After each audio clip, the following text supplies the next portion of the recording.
Hello, I am Margie Cook, and pleased to welcome you to the 2025 Brooklyn Book Festival virtual festival, or excuse me, Brooklyn Book Festival's virtual festival day for a conversation with Sulaiman Addonia and you and Sarah Moss. So before we dive into the conversation, I want to share the authors' bios with you all. And just a quick note, their books are available for purchase through the link in the chat that will drop. So today we'll be hearing from three novelists whose work explores dislocation, belonging, the search for connection, revealing how connection can be found in the objects we cherish, the memories we carry, and the body that holds it all. Sulaiman Addonia is an Eritrean Ethiopian British novelist. He spent his early life in a refugee camp and went on to earn an MA from the University of London. His first novel, The Consequences of Love, was shortlisted for the Commonwealth Writers' Prize and translated into more than 20 languages. His second novel, Silence is My Mother Tongue, was a finalist for the 2021 Lambda Literary Awards. And his latest novel is The Seers. Donia currently lives in Brussels, where he founded the Creative Writing Academy for Refugees and Asylum Seekers and the Asmara Addis Literary Festival in Exile. Sarah Moss is the author of the novels Ripeness, The Fell, Summer Water, and Ghost Wall, and the memoir My Good Bright Wolf. These and her other books have been listed among the best of the year in The Guardian, The Times, Elle, The Financial Times, and selected for the New York Times Book Review's Editor's Choice. A fellow of the Royal Society of Literature, she was educated at the University of Oxford and now teaches at University College Dublin. Last but certainly not least, Anne Yu is the author of Braised Pork, Ghost Music, and most recently Sunbirth. She was born and raised in Beijing and studied in New York and Paris. A graduate of the NYU MFA in creative writing, she writes her fiction in English and lives in Hong Kong. So thank you for bearing with me as I read all of your fabulous accomplishments. I wanted to dive into the conversation and start with you, Sulaiman. The idea of writing from the subconscious really stuck out to me. And I know that Hannah seems to have emerged, the character of Hannah seems to emerge before the rest of the story. I'm curious, what does writing from the subconscious mean to you? Hi. Oh, wow. That's such an interesting question to begin with.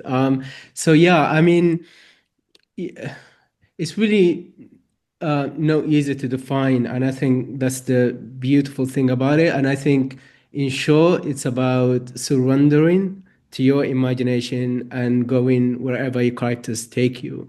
Having said that, to get to that point, it took me about, I would say, 10 years of trial and error. And the story began when I moved from London to Brussels in 2009. And I thought at the time so I came to Brussels with the outline of my second novel, Silence is My Mother Tongue.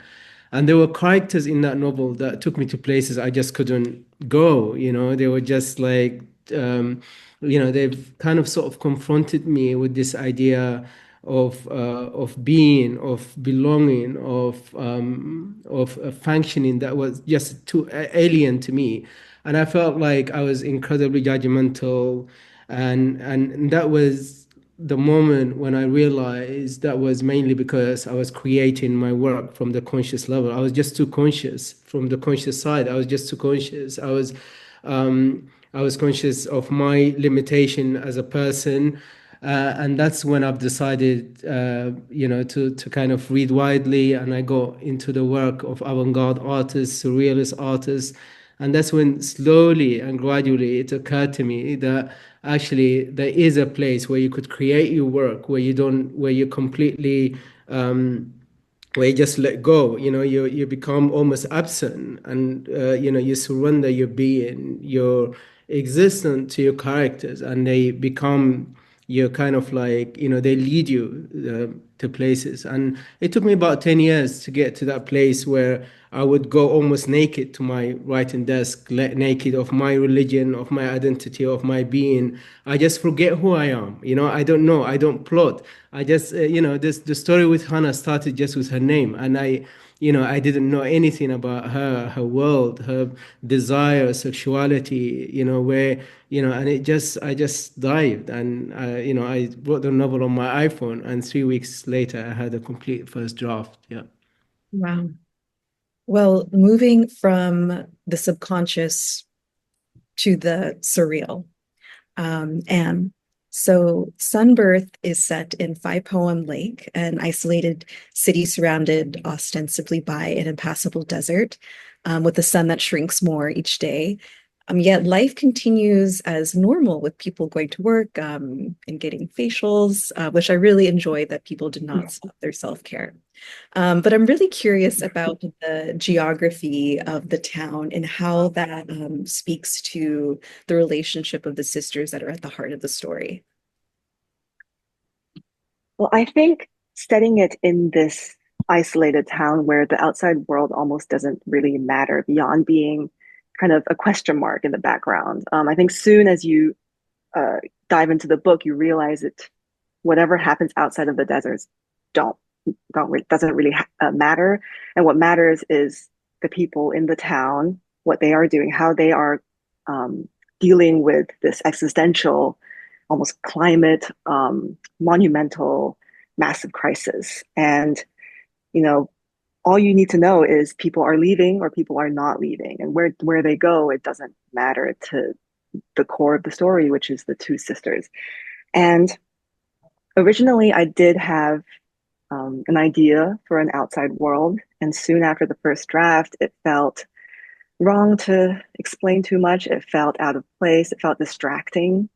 And I decided to bring it all into this little town and just to see how, faced with something so big and something that cannot be understood by the science in the book, by the knowledge in the book, um, what do humans do? How do humans react? How does, how do the everyday lives of people change or not change? Do we even think about it? And where do we start thinking about it? How much agency do these people have? And is this agency on a grand scale or on an individual scale? Right. So there were so many questions, I think, to explore just by having the story in this tiny town. There was no space for it to be any bigger than that. Um, so, you know, at the core of the story is the relationship between the two sisters and their family, and all kind of the characters around them and how they navigate this uncertainty, how they navigate the fear. And it's with such complex emotions that it just felt like the small and almost claustrophobic setting of it kind of really brought out the humanity of the characters for me. Hmm. That reminds me of something I think I read in an interview with an interview with you in the past of how past events, how you're fascinated about past events inspiring or affecting present moments, or actually, I think it was the reverse, how present moments make you think of past events. So I was curious how the sun shrinking connected to the mysterious death of their father. That is a good question, and I don't know if I have the answer to that because my interpretation of, what connection there is between all these things that are happening changed throughout the novel too. Kind of similarly in the sense of surrendering myself to kind of the mystery and the surreal of the novel. And I think once you apply um, a truth to it or an explanation to it, you lose the impact of the surreal. And the surreal is there often for me in writing, and not just in this book, to explain things that are inexplicable, to paint an image of emotions, to paint a feeling of, you know, to paint a feeling, I suppose. Um, and this feeling varies depending on when you're reading the book, where you're reading the book, who you are, where it is in the story. And to say there is no connection is obviously wrong, but um, I don't want to impose my own understanding of that connection to any other reader. And I do think that the past informs the present and informs the future because time exists on a spectrum and it started before us and it will not end with us. And the future again comes back to the past and kind of it all loops together in some ethereal kind of way that is difficult to explain. Sorry, I don't know if that answers the question or avoids it. Oh, great. One thing about all of these books that struck me was how the narrative form, I guess, was really informed by the content of the story. And I'm curious to learn a little bit more and dig into that. And Sarah, I wanted to start with you because I know when we see our protagonist Edith as a young person, we're using first person, but then we see her later on as an older woman, and it's in third person. And I was really curious about the present tense being actually more at a remove. But I just want to hear more about your choices that led to that. Well, it's partly just that the first person novel is embedded. I mean, that's where Edith herself in later life is writing about her adolescent trip to Italy. But also, I didn't want the older Edith to seem unproblematic or too easy to identify with. I mean, I'm writing about the generation that for my age group is the grown-ups. You know, I'm writing about people who are 25 years older than me. And I wanted the same kind of gap that I get from the time lapse between the 60s and the present day to be there between the present day reader and present day 73-year-old Edith. So that's quite a deliberate little artifice. I'm just interested in narrative technique. I'm interested in who is speaking. And as soon as you use a third person, you've called into being somebody else because there's somebody who is using that third person. And I wanted that little tripping hazard. I wanted that little gap of alienation so that you can never quite fully identify with contemporary 73-year-old Edith in the same way that because you're looking back to somebody who's 17, you can never quite fully identify with her either. I wanted it to feel artificial is not fair, but crafted. And adjacent to that, Suleiman, your novel is one paragraph. And I'm so curious, what were the choices behind that decision? I don't know. And well, for me, this idea of actually writing from the subconscious is that you don't know, you know, you don't know what you're going to encounter. You don't know what sort of narrative technique you're going to use. And I think for me, that is the beauty because I always say like my job as a writer, it comes before the writing starts actually.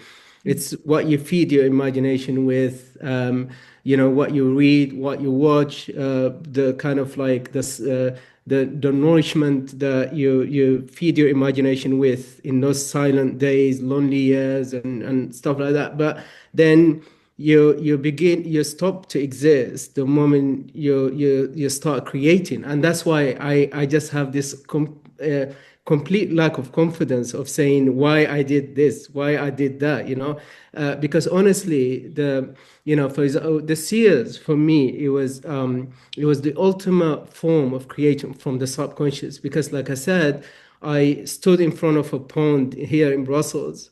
I wasn't even planning on writing this book. Just the name Hannah came to me. I took my iPhone, I started, and I just went, and so partly I think maybe it has to do with the fact that I've kind of been walking a lot in Brussels and watching all this kind of like different architecture form coming together, and maybe that kind of like fed this idea of a novel that just doesn't stop. It doesn't pause. It's almost like walking. So yeah, the simple answer is I don't know, and I think I'm glad I don't know because I think when you don't know, then I think absence kind of like gives a lot of creativity And the moment you erase yourself as a writer, then your characters start taking over and the way they want to tell the stories. Hmm. Something else that came to me as I was reading these novels, Sarah, there's also a the relationship between the sisters is also at the heart of your novel. And also, one thing that really stuck out to me is the idea of the erotic, our sexual inner lives, which Suleiman, I have questions for you about Hannah as well that I want to dig into. But what I'm curious about, Sarah, with your book is that there's an interesting foregrounding and backgrounding, for lack of a better word, where we have this relationship with Gunther and Edith that kind of opens up the book, but then you have Liddy's pregnancy, which is kind of shrouded in the scandalous nature. And I'm curious about that tension between the two and how you came to have those counterpoints. It's a book that's very interested in the body and in sensuality and physicality in all forms, really. I mean, this, in as much as there's a central drama, it's probably the birth scene.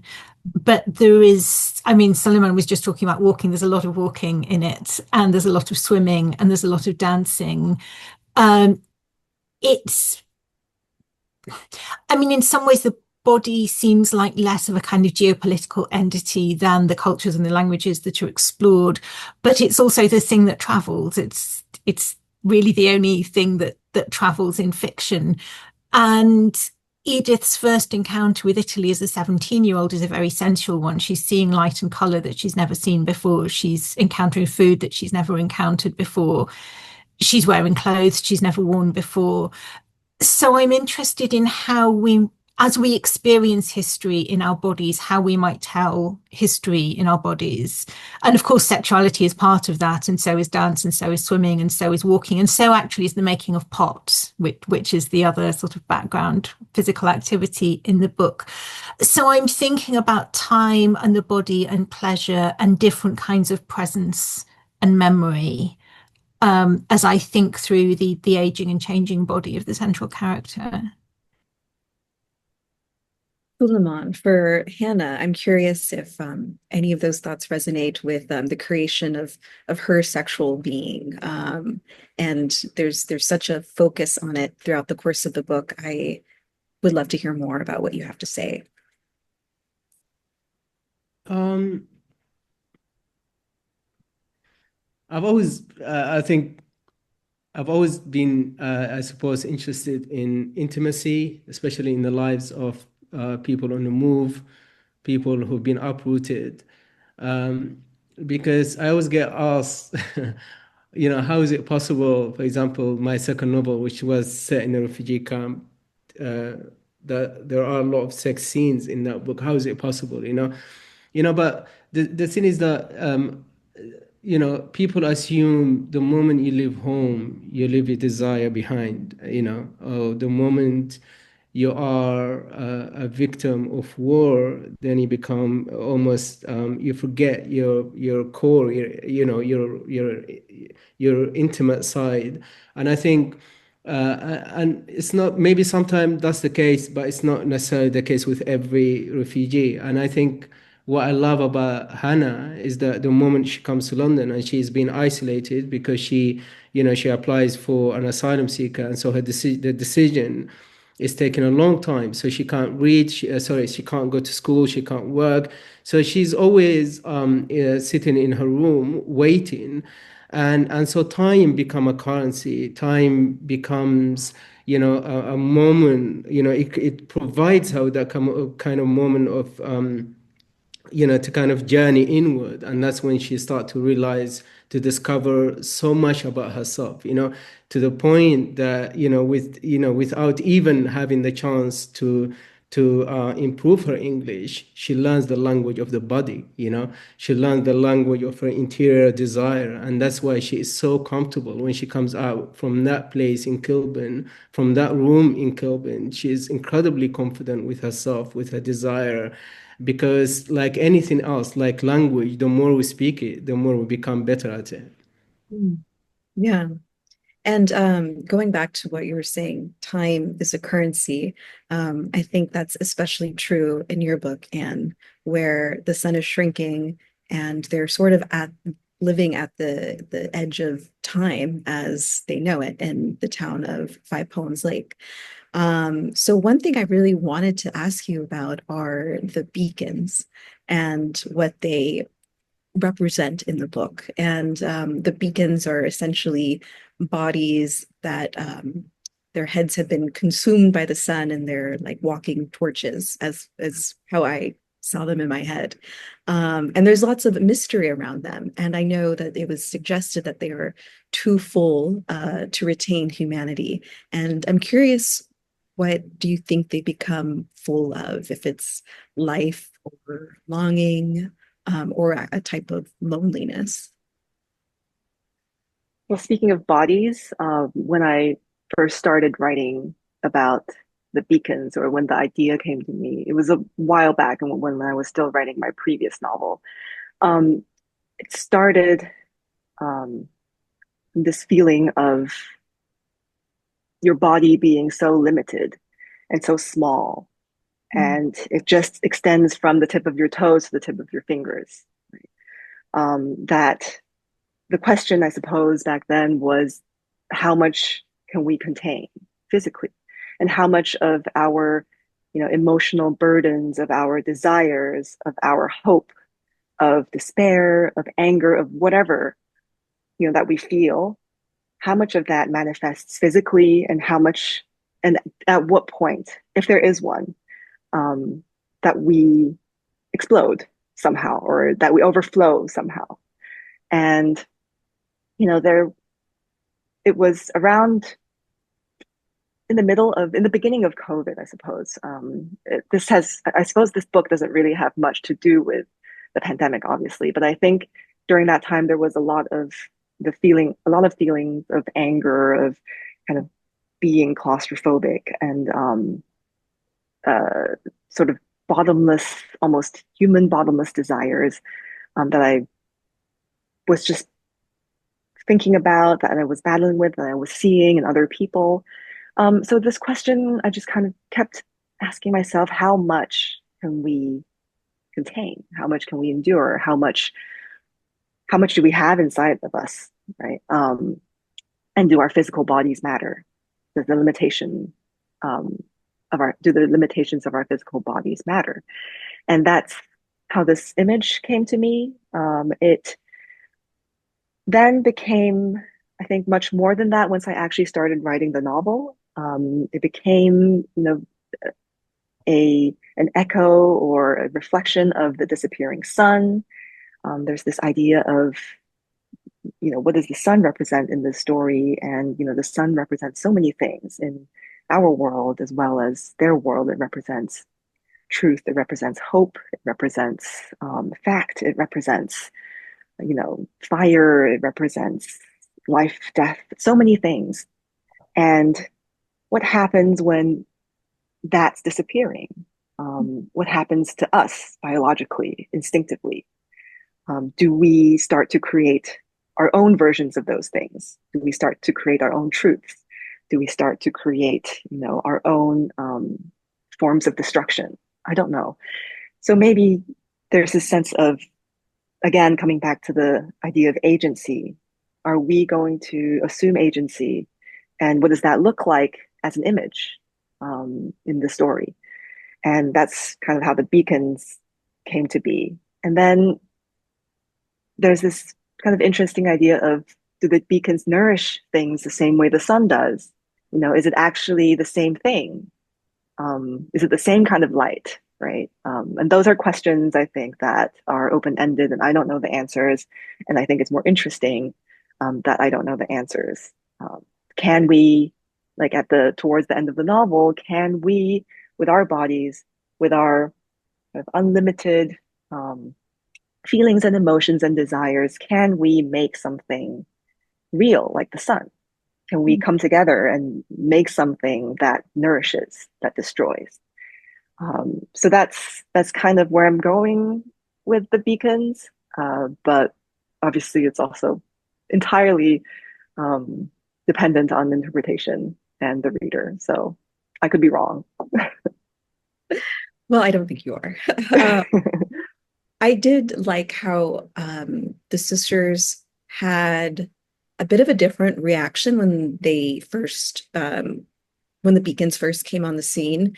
Um, I'm like, that there was a sense of hope almost with, aside from the fear, but that there is something that was changing, at least that there was something new happening to contrast between the sun shrinking and just that something new was how would I articulate it? Just that something that had never been experienced before sort of gave hope that maybe this isn't the end. Mm. Yeah, exactly. I think again, it's this idea that maybe we can do something, even though it is, horrifying. It is a loss or a seemingly loss of humanity. It's seemingly a form of death, right? Of rebirth as well. But to them, these people that are turning into beacons are essentially gone, or they're who they are is no longer. So grasping at that, even though it's horrifying, it's terrible, but grasping at it as a form of hope, I think is especially how the Dongji, the older sister, reacts, and it kind of is different from the main character. So again, that's not necessarily, the way it is. It's not necessarily the truth. It's just because Dongji is so fed up being, left behind in this place, that whatever this new thing is, whatever this spark is, she thinks that, maybe it's a good thing, right? Maybe anything that's different is a good thing. Right. All of these novels have to do with the body in some form or another. And Sarah, as you had spoken about, there's so much physical activity that is tracked throughout the book. And I'm curious, I guess, how you decided to focus on, ballet and swimming and the crafting of clay vases, etc., and what that signified in the book, almost to Anne's point that you're just filled with so much, you have to pour it out some way or another. And it seems like they're pouring their energy into these other things that kind of take them out of their body. My writing has always been drawn to silent practices. I mean, an earlier novel, Ghost Wall, is about prehistory, or partly about prehistory. And one of the things that fascinates me about archaeology and prehistory is that those are people who don't leave us words. They might leave their bodies inadvertently, and they leave the things that they made, and they leave the places they lived and everything that they inhabited, but they don't leave words. And dance is an art form without words. It's about bodily expression, and its relationship with time is so different from that of writing. I mean, I quite often say writing is a technology of memory. And dance is almost the opposite of that. It exists only in the moment of performance. It doesn't leave a trace. It's totally present. And then ceramics are different again, because it's really about arresting time. When you fire the clay, you stop time, you stop decomposition. So as Edith is looking back from her mid-70s, making sense of her life, and I'm very interested in agency as well. I think it's one of the biggest fictions of fiction. And when we think about migration, particularly forced migration and exile, we're really up against those questions of agency. And that's really where the traditional Bildungsroman completely falls apart, because you have to find a way of having narrative and plot and a central character without that 19th century fiction of individual agency. And the various art forms are ways of thinking about storytelling that doesn't center the idea of aspiration and achievement and ambition, that allows for lack of agency, but at the same time insists on physical presence, which is how we all experience the world. No, that's fascinating. I also wanted to speak a little bit about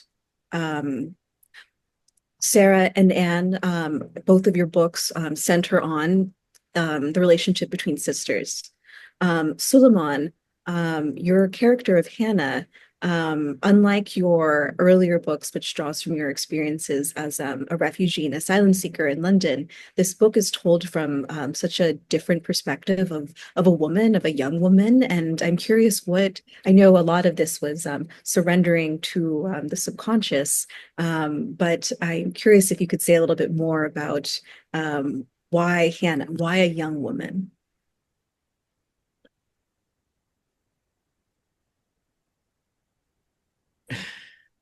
Um,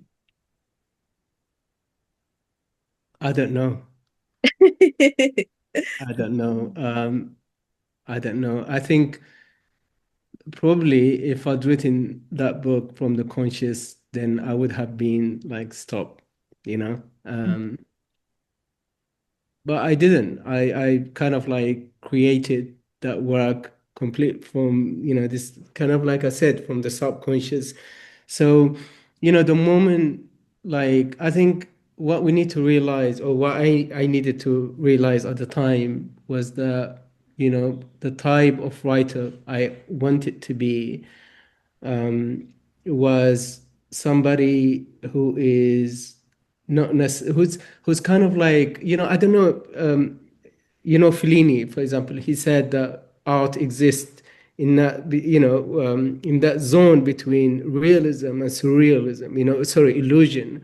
And I love operating in that place because my entire life has been almost like, fiction, non-fiction sort of thing. Like I don't, I was born in Eritrea to an Ethiopian father, Eritrean mother. Then I went to Sudan, refugee camp, 8 years, to Saudi Arabia, to London, and now I'm here in Brussels. So I can't grasp reality. So when you can't grasp reality, then you are already an artist because that part of you is kind of used to operating on that kind of imaginary, in that kind of zone that you can't even touch or feel, or sorry, only feel. I remember like when I was a child, for example, in a refugee camp, and I was sitting there within, it's a place of scarcity.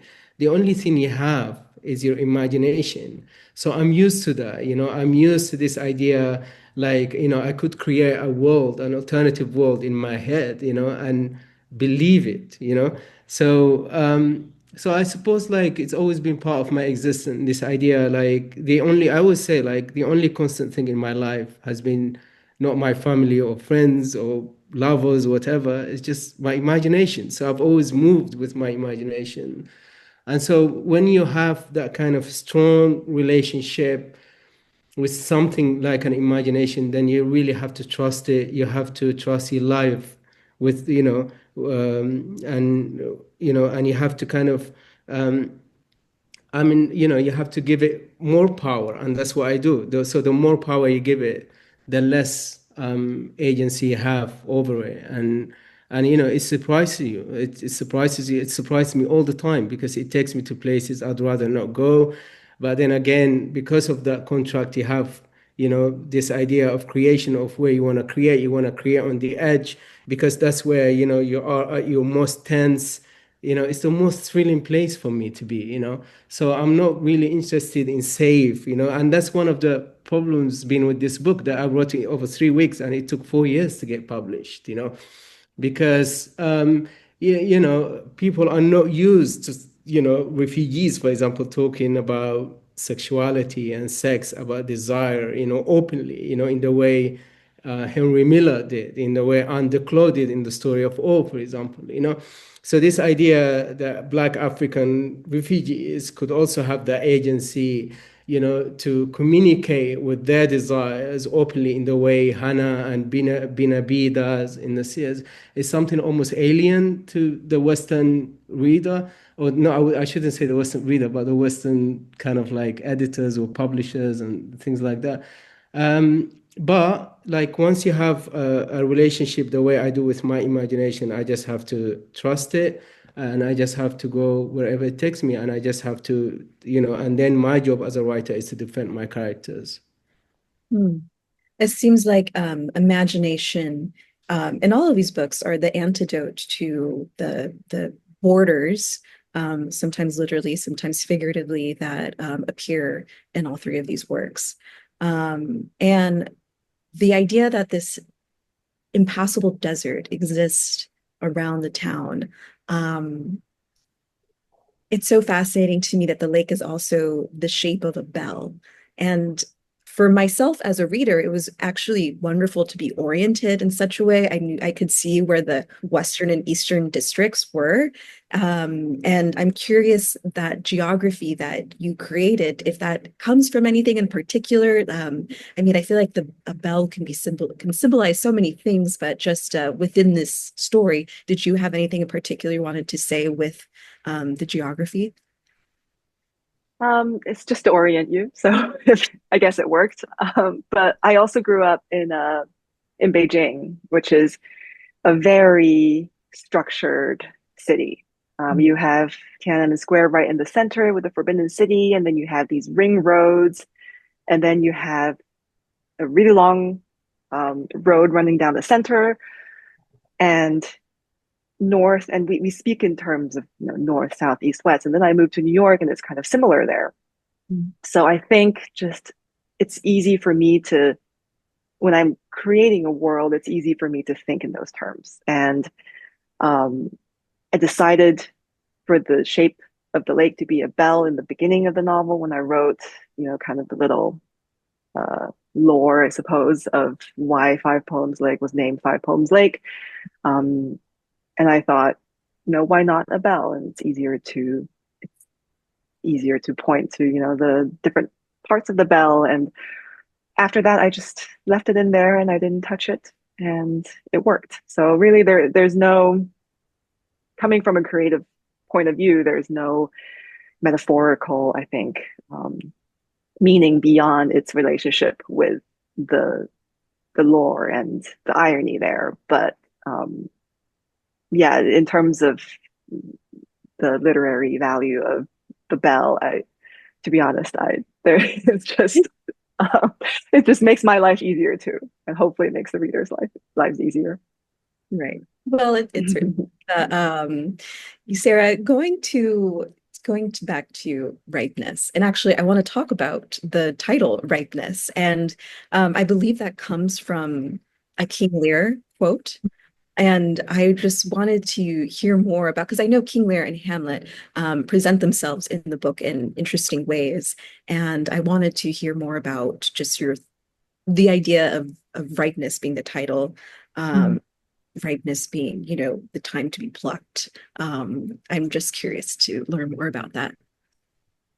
I was thinking partly about maturity and about the stories we might tell in later life and how things might look different from further away or from further on.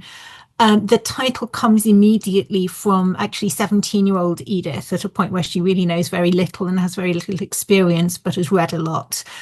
Thinking about a quotation from Hamlet, "The readiness is all," and juggling that with one from King Lear, "Ripeness is all." And I've always been quite intrigued by the absolute bleakness of King Lear. I mean, of course, it's a tragedy, but it's really a tragedy about the end of the world. It offers much less possibility for what comes afterwards than the other Shakespearean tragedies do. And I think some of it is there in that comparison, because ripeness isn't something that you do on purpose. You can't make yourself ripe. You can't make anything ripe. I mean, bananas in paper bags notwithstanding, there's not much you can do to make ripeness happen. Whereas readiness is about preparation, advice, agency. So I was thinking about those things, about what it might be like to accept that ripeness comes if you're lucky, and readiness is really a fantasy of control. And then also, of course, I wanted ripe orchards and ripe fruits and all of the sensual detail, but it's thinking about ripeness in different ways. That makes me think of the sisters' relationships, where this Liddy is perhaps ripeness in this world, and Edith is trying for readiness.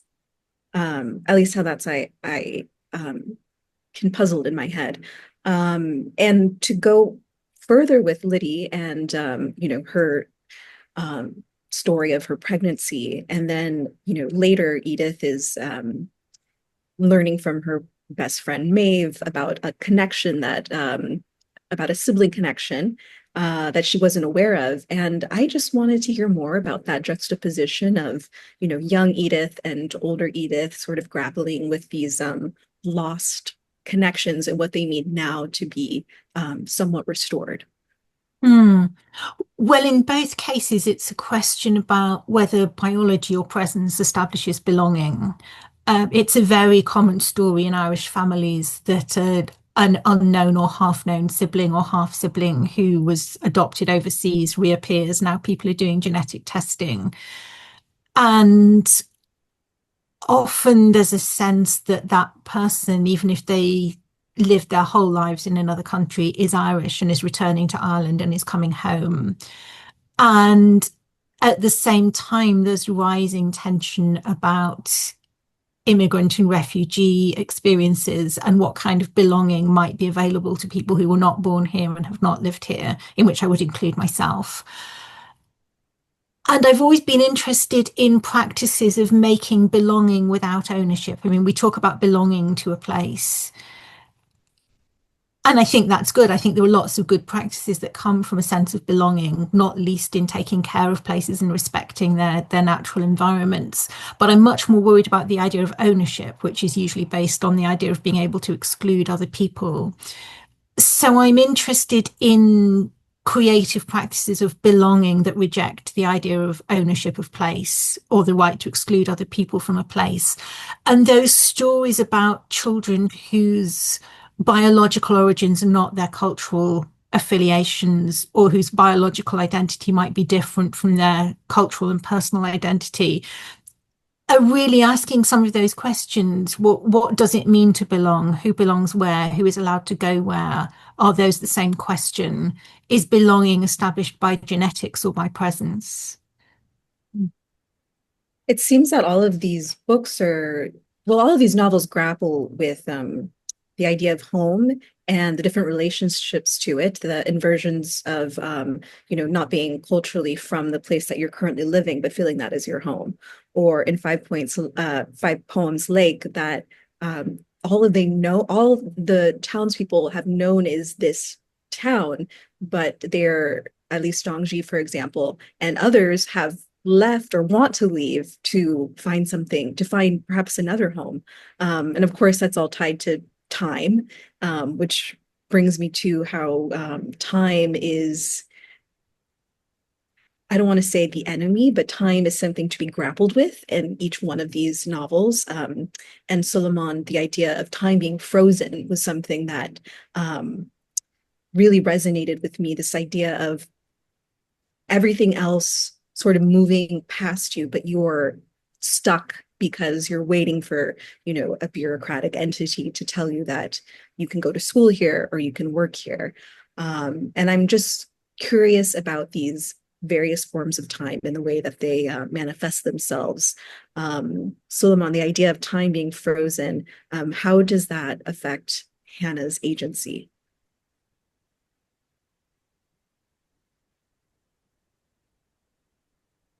Oh,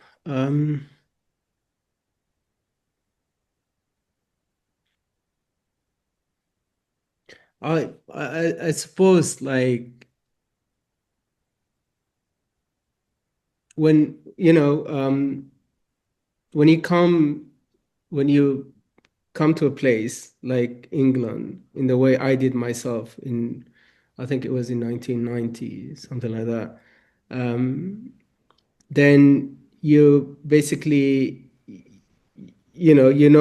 part of because you don't speak the language. At the time I didn't speak English, and here I am. I've written like 3 novels in English, and so my association with time has been something like, you can't manipulate. It's almost like, I don't know who it was who said, like, you, you see, to my imagination, to me as a person, I've always had to find alternative. So if somebody is taking, control, if someone is telling you, like in the way Hannah is being told, like he can't work, he can't study, you can't do this, you can't do that, because we are we're gonna decide when you're gonna be part of our society. Then that's the time when you really kind of like, you go inward and you create an alternative reality. And that's why in the Seers, for example, you have like, when Hannah started to live in Tavistock Square, she's easily migrating between the real world and the illusionary kind of made up reality, where she is in conversation with Virginia Woolf and the 99 other poets who go through Bloomsbury. For me, I didn't even have to convince myself or convince the reader, because I don't think about the reader, but I don't even think about myself. But the way Hannah did it, that is, I think, a result of her relationship with time and agency, and her relationship with belonging as well, and this idea of home. And that's why, for her, for example, as it is for me, love becomes, or feeling become almost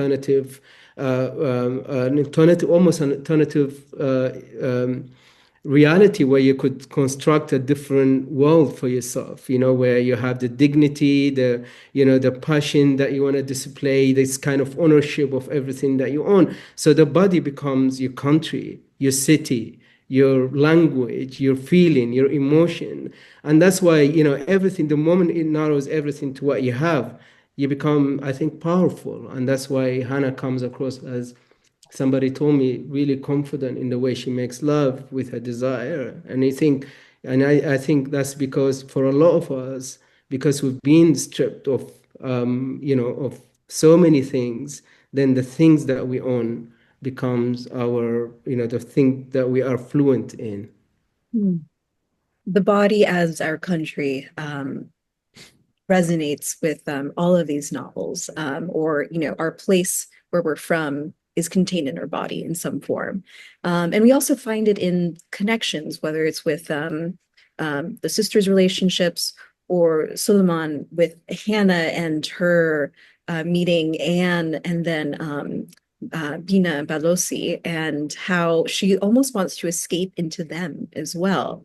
And I was so interested that her relationship with Anne or Annie, I actually don't recall which one, but how she's so mean to her, but yet she still like wants to be with her, and or fantasizes about her upon meeting her, etc. And I'm just curious, what does she see about other people that offers a type of freedom to her?